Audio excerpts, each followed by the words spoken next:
So once these are dried, we're now going to do a bit of Powertex. So Powertex is a fabric hardening agent. I'm going to use ivory. So I'll just quickly show you your pan out and show you the bottle. So that's the ivory Powertex.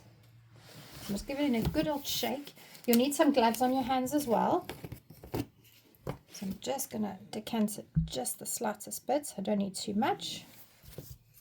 Just a blob.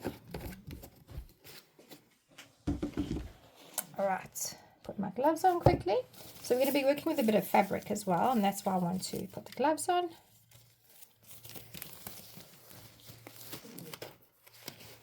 And then I'm going to bring in some of the molded pieces that I've made. So I've done a little bit of train with a bell for the one.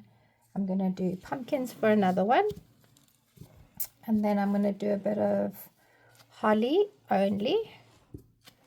And then a poinsettia with a holly on the other one. So very simple, very easy. Okay, so because this is nice and dried already, we're just going to give it another coat of Powertex. So we put gesso on before, now I'm just giving it a coat of Powertex.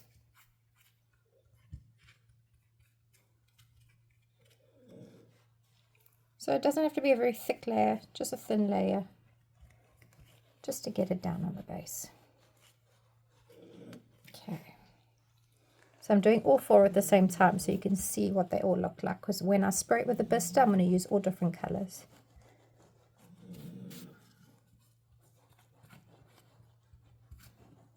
There was a little bit of yellow blister down there.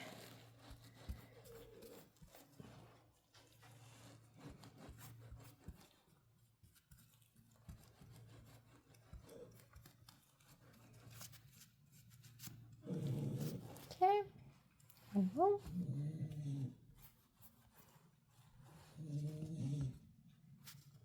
So just be mindful of, you don't want to cover the hole too much.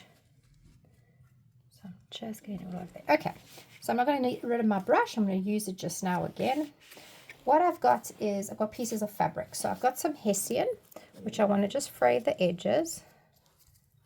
So I'm going to do 2 with hessian and then 2 with some other fabric.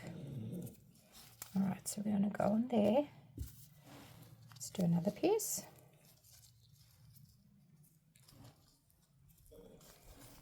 Okay, and then I've got these pieces of just netting fabric.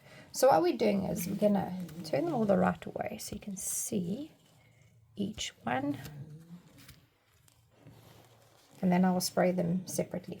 So taking the fabric, dip it in the Powertex. I just dip my fingers and I rub it onto the hessian. So I don't like to dip it because I don't want it to fray anymore. So I'm just being a little bit gentle with it. This will give it lovely texture when you put it down onto the piece. With your embellishments will work brilliantly. So I'm being generous and I'm going to put it down onto the tag because I want all those little frayed pieces to go on the edging. I'll do the next one as well. So I do every single one of them. This will be lovely to do with the kids if you want to do special gift wrapping tags, or if you just want to decorate a tree. So tag as well, down. Then we've got these lovely pieces of fabric. I'm just going to dip it in, give it a rub.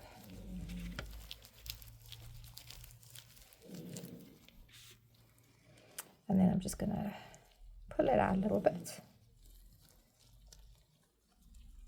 I'm just going to lay it down. So it's just going to give a different texture. That's all it's going to do. You don't have to use all the fabric. You can cut it smaller if you want. You can make it thinner and finer. Just going all the way to the edges. All right, so that's another one. Let's do the other one. So 2 with the netting and 2 with hessian. Just to see different textures. You can use any fabrics you like. Natural fabrics are better for Powertex. It doesn't like plastic, so anything polyester, just be aware of how much polyester. It might resist a little bit. Okay. So there you go. Those are those ones. And then what I'm going to do is each piece has an embellishment on. So painting the fronts and the backs. This I've just done with a product called Hearty Soft. So it's an air drying clay. You can make it out of stone art if you want to. So Powertex has a clay you can make which is called stone art. Or you just use what you have. I cannot work with resin, so that's why I don't use resin molds. My skin does not like resin. Alright, so I'm just painting the fronts and the back. And I'm being quite generous. Don't over soak it, because what happens is you'll lose the actual, all the beautiful shapes and pieces. Let's do the pumpkin next. So get a little bit of pumpkin season in here. Alright, let's do a bit of the leaves.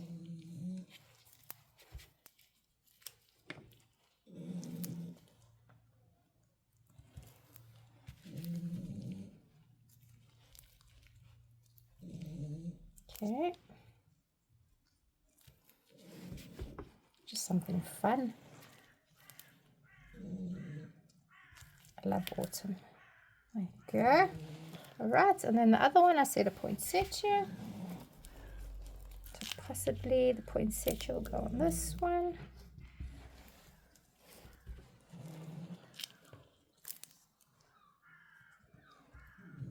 And then these ones.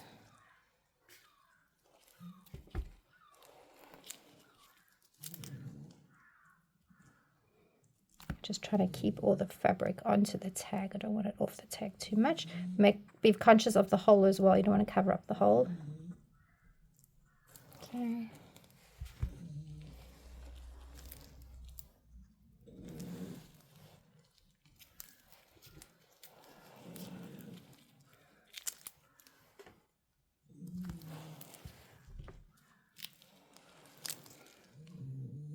And there.